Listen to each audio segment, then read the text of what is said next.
Ahora detengámonos un poco en los seguidores de Marx en la Rusia comunista.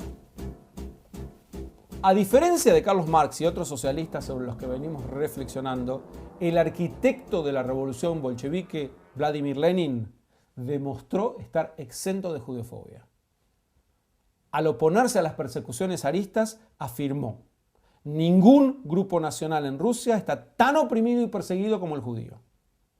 De este modo, Lenin pasó un doble examen: la admisión pública del sufrimiento israelita y la predisposición a combatir la judeofobia.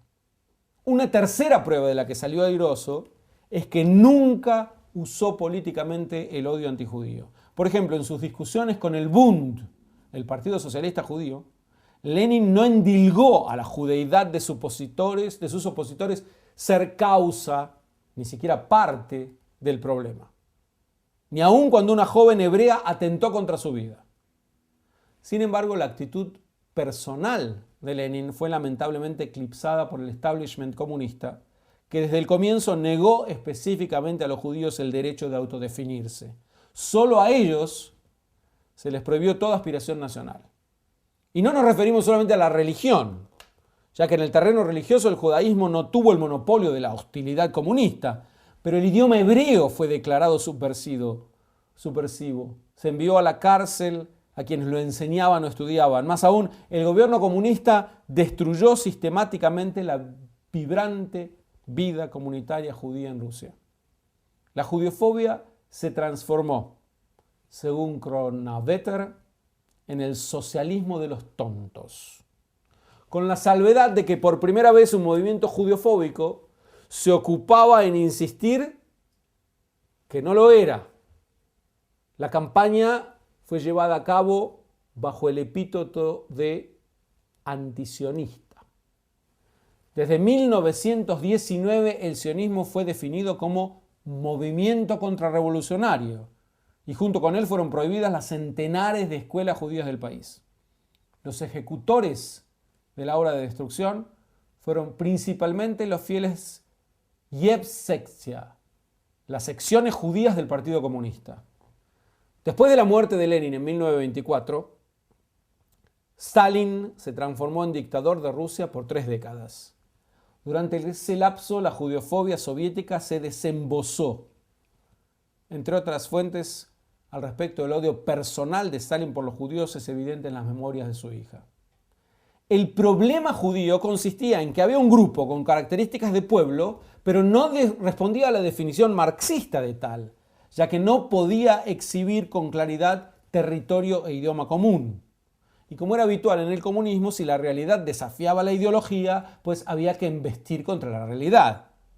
Para solucionar este problema, además de prohibir la autodefinición de los judíos, se propuso el traslado del grupo a Birobidzhan, un área de 35.000 kilómetros en el lejano este. Por medio de ese traslado, el gobierno podría detener la expansión japonesa, el territorio linda con Manchuria, y al mismo tiempo conseguiría cosechar el apoyo financiero de los judíos del exterior. Asimismo, las Yevsektia veían en Birobidzhan una alternativa contra el sionismo. El 28 de marzo de 1928 se tomó la decisión y unos días después comenzó la migración.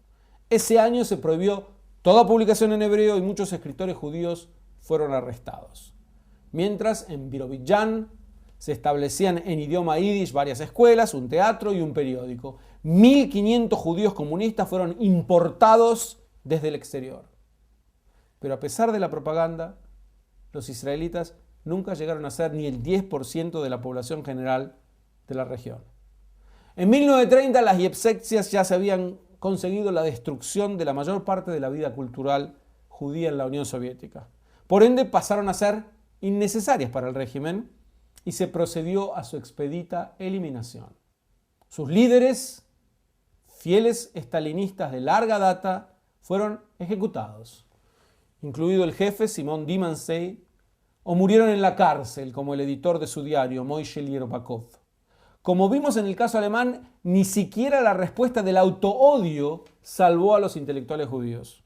Osip Mandelstam, uno de los más refinados poetas rusos de la historia, a pesar de haberse declarado alérgico a los olores judíos y a los sonidos de la jerga judía, fue arrestado en 1934 y murió en un campo de detención del lejano este. Ese año se le otorgó a Birobidzhan el estatus oficial de región autónoma judía. Y el mentor del proyecto, Mijail Kalinin, predijo que en una década será el único baluarte de la cultura nacional judía socialista. 2 años después, empero, las purgas de Stalin fueron acompañadas por una nueva escalada judeofóbica. Dejaron de condenarse los ataques populares antijudíos y el gobierno lanzó a la liquidación final de las instituciones judías y sus líderes. Fue un golpe del que ni siquiera Birobidzhan se repondría. A pesar de todo esto, hubo una circunstancia que congeló la animosidad soviética contra la judería. El nazismo entronizado no cesaba de fustigar a los comunistas como lacayos judíos, lo que por reacción generó una línea oficial antijudeofóbica por parte del Kremlin. Entre 1934 y 1939, la Unión Soviética expresó sentimientos fraternales para con el pueblo judío en reconocimiento a su participación en el socialismo. E incluso ya mencionaba el origen judío de Marx, un dato que se sustrajo de la enciclopedia soviética a partir de 1952. Esa calidez se apagó abruptamente. No la apagó esta vez el asesinato de un zar, sino la firma en 1939 del pacto de no agresión nazi-soviético que llevó a la Segunda Guerra Mundial una semana después. Stalin reemplazó a su principal diplomático, Litvinov, de origen judío, por Molotov, con quien los alemanes estuvieron dispuestos a firmar el tratado, y se comprometió además, ante Hitler, a que el resto de los judíos encumbrados en Rusia también serían suplantados. El Kremlin felicitaba al Tercer Reich por su lucha contra la religión judía.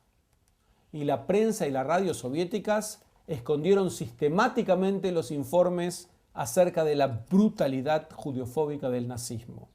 Aún los comunistas alemanes que habían huido fueron extraditados a Alemania, judíos incluidos.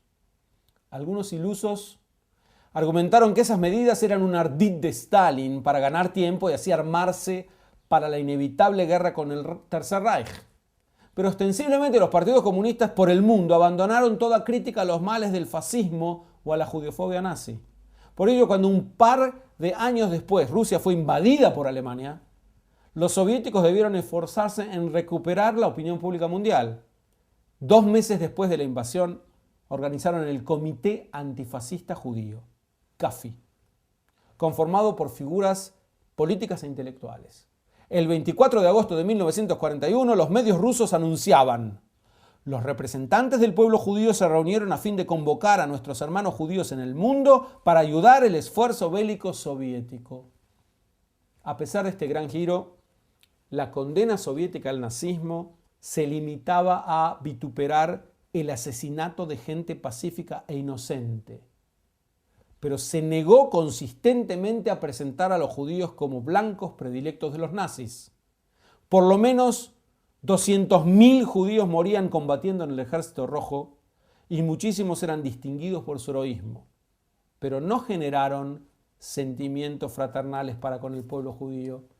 Los jerarcas estalinistas no interrumpieron la ejecución de militares judíos, quienes solo después de la muerte de Stalin fueron rehabilitados post-mortem. El CAFI, Comité Antifascista Judío, encabezado por Salomón Mijoels, publicaba una revista en yiddish, emitía un programa de radio y en 1943 viajó en campaña recaudatoria a Estados Unidos, Inglaterra y otros países. Las comunidades judías por doquier los recibieron con entusiasmo, ya que su visita marcó el reinicio de los lazos entre los hebreos soviéticos y el resto de la judería, lazos que se habían cortado con la revolución bolchevique. Una vez concluida la guerra Y a pesar de que las atrocidades nazis fueron reveladas al mundo, la ocultación del martirio judío continuó impávida.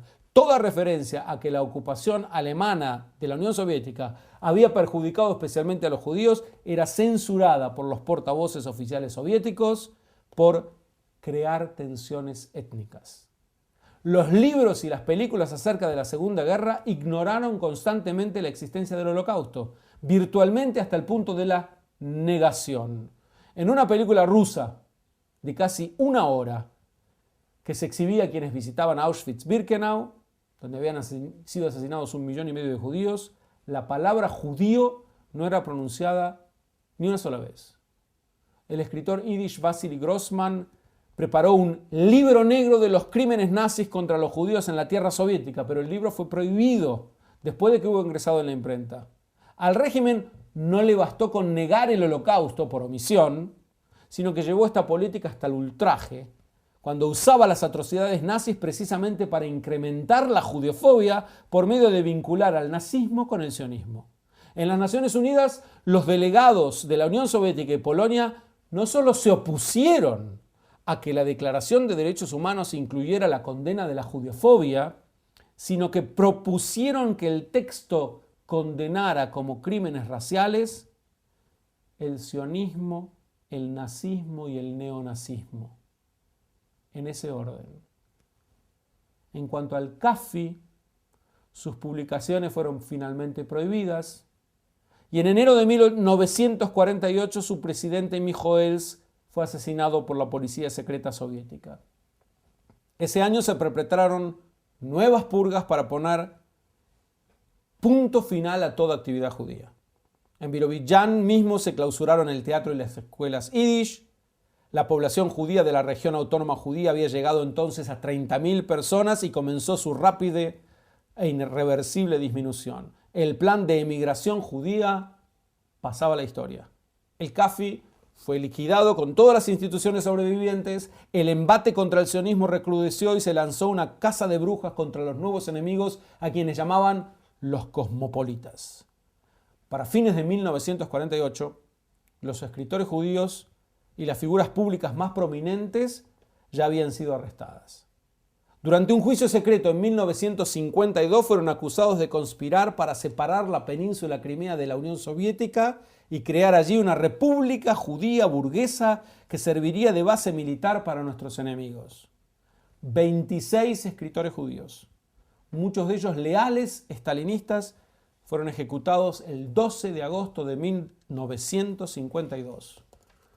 Desde entonces y hasta el derrumbe de la Unión Soviética, en esa fecha se expresaba en diversas comunidades judías del mundo el Día de Solidaridad con los judíos de la Unión Soviética. El término cosmopolitas se aplicó peyorativamente en la Unión Soviética a intelectuales judíos a partir de noviembre de 1948, que fue el año cumbre del chauvinismo ruso en su lucha contra la influencia occidental. El uso del término comenzó en el diario Pravda en denuncias contra los que no tienen patria. Nótese esto en el país del supuesto internacionalismo. Patriotas rusos acudían a desenmascarar a israelitas en las artes y en las letras. Primero revelaban los verdaderos nombres de los judíos que usaban seudónimos. Luego abultaban su influencia real y finalmente mostraban cómo los judíos escondían su identidad detrás de nombres rusos para difundir el desprecio por Rusia. Un ejemplo de este desprecio era simplemente opinar que escritores rusos podían haber sido influidos por poetas cosmopolitas como Heine o Bialik. Esta campaña fue el primer ataque oficial contra los judíos soviéticos como grupo.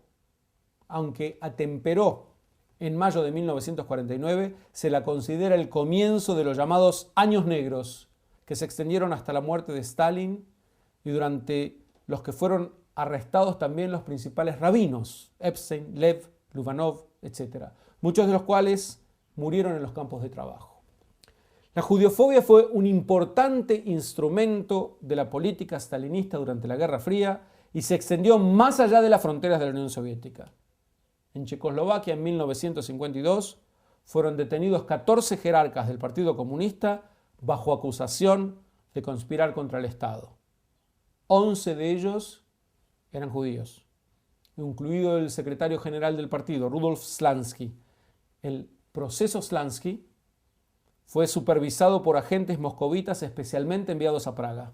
Por primera vez en la historia, un foro comunista con autoridad proclamó abiertamente la existencia de una conspiración judía internacional. Se reiteraba una y otra vez el origen judío de los acusados y se atribuían sus supuestos crímenes a esa causa primera. La fiscalía los estigmatizaba como sionistas, aun cuando todos los acusados siempre se habían opuesto al sionismo. Durante el juicio se atribuyó la crisis económica checa a los judíos. En la Praga de 1952, la embajada de Israel pasó a ser baldonada como un centro mundial de espionaje y de subversión anticheca. El pequeño país judío era presentado como poseedor de ocultos designios de dominio mundial. 8 de los acusados fueron ejecutados y los 3 restantes condenados a prisión perpetua. Cientos de judíos checos fueron arrojados a las cárceles, en muchos casos sin que siquiera mediara incriminación. Otros eran enviados a campos de trabajo. A fines de la década del 50, las víctimas del proceso Slansky fueron rehabilitadas, pero las acusaciones contra el sionismo y el Estado de Israel no fueron rectificadas. Con todo, también en el estalinismo, como había ocurrido con la judiofobia previa, lo peor estaba por venir. El 13 de enero de 1953, 12 médicos, 9 de ellos judíos, fueron arrestados y acusados de un complot para envenenar a los máximos líderes comunistas. El juicio resultante fue eco de las acusaciones medievales contra los judíos, pero se interrumpió bruscamente cuando Stalin murió el 2 de marzo. Más tarde se informó que el dictador había previsto utilizar el complot de los médicos para expulsar a Siberia a cientos de miles de judíos. Concluidos los 3 arquetipos, Francia, Alemania y Rusia, en la próxima clase comenzaremos a hablar de la judiofobia en la actualidad. Shalom.